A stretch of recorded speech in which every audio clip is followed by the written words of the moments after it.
and now he's gone, and there'll be somebody new in the role, and we're trying to figure out how jarring this might be for Caleb Williams or not.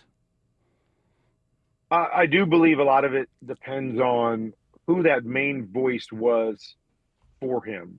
So you're right. I didn't really deal with that much, except the very end of my career where Todd Haley went to be the coach of Kansas City when Coach Whisenhunt was here.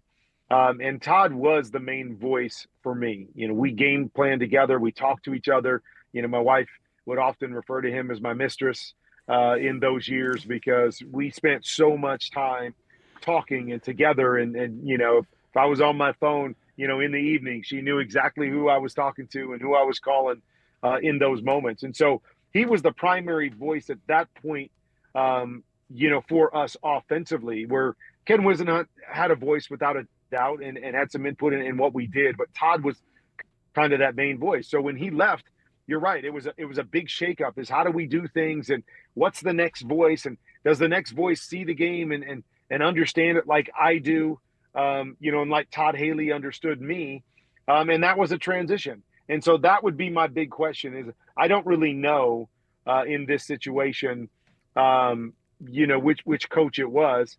I guess in my mind I kind of feel like it was Ben, but I don't know if that's the answer to that question. So if it was Ben, I think it's much easier to replace and have the next guy steps in and goes, okay, what do you each need from me to make this work? If that primary voice was Doyle, is it one of those things where it's like, okay, now we got to transition again. And does this guy understand me? Does he understand what I'm seeing and how I play and what I need on a weekly basis? Or do we have to go through that process again and try to get comfortable in that type of situation and how that triangle kind of works? So that's how I, would state it. And I don't know the answer to that based on how it played out in the building. That's a great, thoughtful answer. I think our perception, or at least mine, is that it is Ben, but it's also JT Barrett. It's the two of them, and maybe there's a little good cop, bad cop, or whatever. Like, you've got the two voices. Was that ever the case for you, that there were two, that it took like a little bit of a small village like that? Not really. I mean, I think every situation I was in, I kind of knew the hierarchy. And I say that, like, I mean, the head coach obviously always has, the final say. But in terms of offense, I knew where I was going. Like, if I needed to talk to somebody, if I needed to adjust some things, it wasn't like in some situations, I'm going to go to my quarterback coach and have him go to the head coach. I knew it was the head coach. I was going right to the head coach. There were other times that, it was my offense coordinator. So I would go right to the offensive coordinator. So I knew how that hierarchy in terms of the offensive scheme and setup and how things were going to transpire and who I needed to talk to with what my favorite plays were and what plays I didn't like and what adjustments I wanted to make. I knew exactly who that was. And so, there wasn't any, tiptoeing around or, hey, I got to go this route to that route. Everybody knew where it started and stopped, and that's where I would directly go, to handle those things. Kurt Warner joining us here on 104.3 The Score as we talk about the Super Bowl and talk a little bit about the Bears, too. Kurt, I know you're looking at this from the outside when it comes to the Bears and their staff, but I walked away really impressed with Ben's initial hirings, and I wasn't sure what to make of it because no one knew, what he would be as a head coach. I always feel like whenever there's people leaving from a staff, if you believe in the hiring that your coach had, then you should probably believe that he can find someone to replace it. I'd love to know, and I get that you're not in the building. What did you think of the staff that he put together? Because it was kind of like a Frankenstein's monster. It wasn't just, well, here's a bunch of guys that I took with me from Detroit. It seemed to be a hodgepodge from a bunch of different disciplines, and he made it work. I think that my question flummoxed him. I think it got him. He got Kurt. You with us? No, sorry. I cut out for just a second there. What was the final part of the question? What did you think of the hiring of this staff, considering that it's from a bunch of different disciplines and different coaching staffs? I gotcha. Yeah. Again, one of those things that it's hard to really know unless you're there on why exactly the pieces. I think obviously the best coaches, the best GMs, when they put together teams or put together coaching staffs, they think about the why behind everything. Like, why are we bringing this guy in to be this coach? And why are we bringing, because he brings an expertise in this area.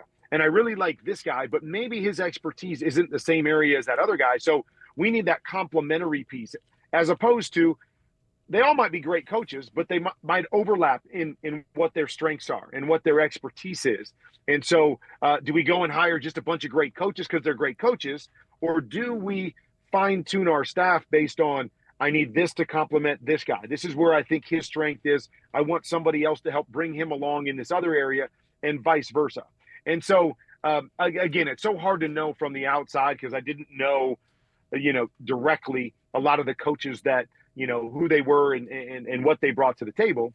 But, those are always fascinating things if you can go in the building and start to understand why. We bring this guy in, he's great, but I have a feeling like he might only be here a short period of time. So let me bring in this other guy too, who maybe is a couple years away, but I think is also going to be a great coordinator. So you're already starting to think ahead of who we are, the kind of success we're going to have.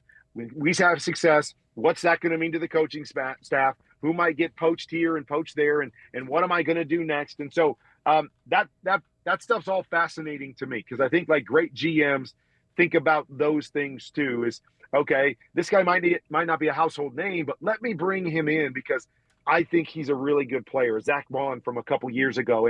And we just see how they fit in the room. It's not just, hey, there's a great player available, let us grab him. No, how does he fit into the mix of the bigger picture?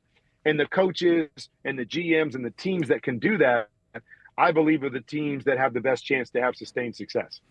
Kurt Warner with us here on 670 The Score. All right, I'm sorry, Kurt, but I'm going to take you back to losing in the divisional round on January 16th in 2010 when the Cardinals lost to the Saints 45-16. So you had won a wild card game, did Arizona, and then you lose this game. And the next week, New Orleans is playing Minnesota in an NFC championship without you. Did you watch that game? Wondering if the Bears all lined up to watch the NFC championship or not.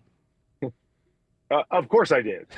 You get to that point in the season and, you want to watch history play out. You want to see how the season goes. I think there's always a part of you as a player too that love to see the team that beat you go on to win the Super Bowl, and you say, hey, we lost to the Super Bowl champion. Yeah, but yeah, for me, I was just I love football, and I love the history of our game.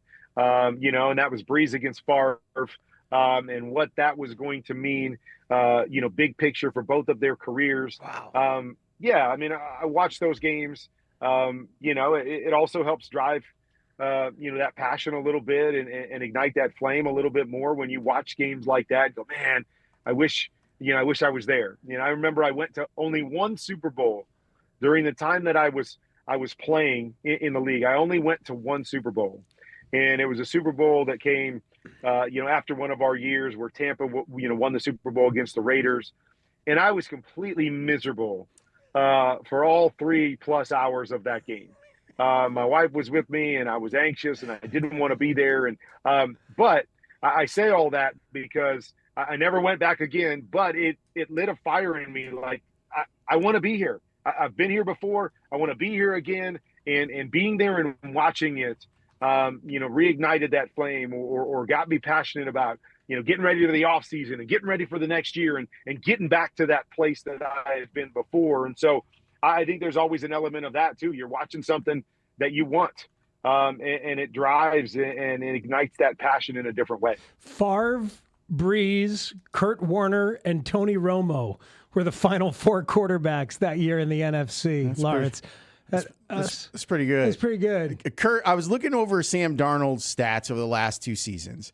Almost 8,500 yards passing, 60 touchdowns, 26 interceptions, 34 starts, no injuries that kept him from starting. What's happened over the last couple years from your perspective that's turned his career around? Yeah, I wish I could pinpoint one thing. I had a chance to sit down with Sam and interview him for our show on Sunday, and asked him some of that stuff, and the toughest moments and the journey and what he learned. And here's what I kind of take from Sam, and I take it also from my journey, that I think the natural thing to do, if you go back and look at my journey and the success I was able to have when I finally got to the league, the natural thing is for everybody to go, oh my gosh, how did everybody miss on this guy? How did they not see the talent? How did the Packers cut this guy? And there's a big part of my journey where I stop and go, there were things that I had to get better at. There were things that I had to learn. There was more football that I needed to play from the time I was with Green Bay to the time I got back with St. Louis. That made me a better player and made me more ready for that moment. And I took the same thing from Sam in talking to him, that he didn't just stop and point the finger and go, yeah, I don't know what the Jets were thinking. I don't know why, or the offense was terrible. The coaches, he took ownership and said, you know what? I wasn't the same player then. I needed to grow. I needed to experience more. I needed to, to learn how to handle different things. I needed to hold on to my confidence. When things weren't going well, I needed to figure out how to stay confident in who I was through those ups and downs, instead of allowing, a few down moments to dictate who I was going to be and what I believed about myself or how I was going to play. And so I don't know if there's just one thing. I don't think it's as easy as, oh, wow, he got with Kevin O'Connell and that was the difference. Like, he didn't have any coaches that could coach him before that, or, perfect fit in Seattle. I think he's grown. I think he's gotten better. I think he's matured in a lot of ways. I think he has improved as a player. Like, we can say the Jets should have kept him and they had bad coaches. I mean, I watched Sam play in the first few years of his career, and he was a roller coaster ride. And there were more bad moments and bad decisions than there was good decisions. And I just think that was the learning curve. That was the growing part of his career. He was a young guy when he was drafted, and he needed some seasoning before he could become this guy. And so I just don't think it's as simple as where he was drafted, who was coaching him.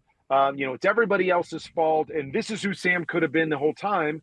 I think he's gotten better, and he hit the perfect storm with the last couple years and who he was with and the players he had around him. And he's playing his best football and is a different player now than he was before, and thus the reason he's had so much success the last couple of years.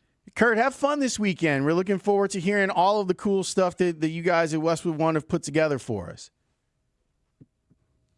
Well, you got it. I will definitely enjoy. I can't wait for it, and we'll touch base on the other side and see how this thing plays out. Thanks, you got man. it. Appreciate Thanks, it, Kurt. That is Kurt Warner. Dude, some tremendous depth and humanity in his answers, especially today. I don't know, for some reason it struck me, but like right there, like this is part of why scouting and developing and creating good NFL quarterbacks is the absurd conundrum that it is, because that moment of growth, who the hell knows when it's going to come and where it's going to come from for these guys. And we have a ton of data points about it. And everybody will talk about Darnold this week.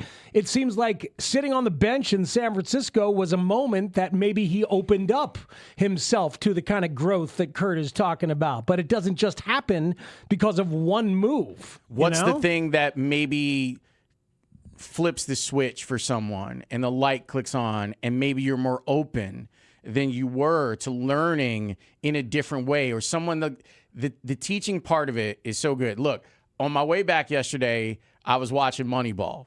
Now, look, we all know that from a standpoint of accuracy, there's a lot missing from that group of Oakland A's. They don't even talk about the rotation, which was lights out, right? But I do think that when you start thinking about all the different ways that guys learn or are valued and then what they take from it, if people are open to teaching and sitting there and learning, that they can improve. It's why I don't like calling guys, especially guys that are in bad situations, bust. No, you can't do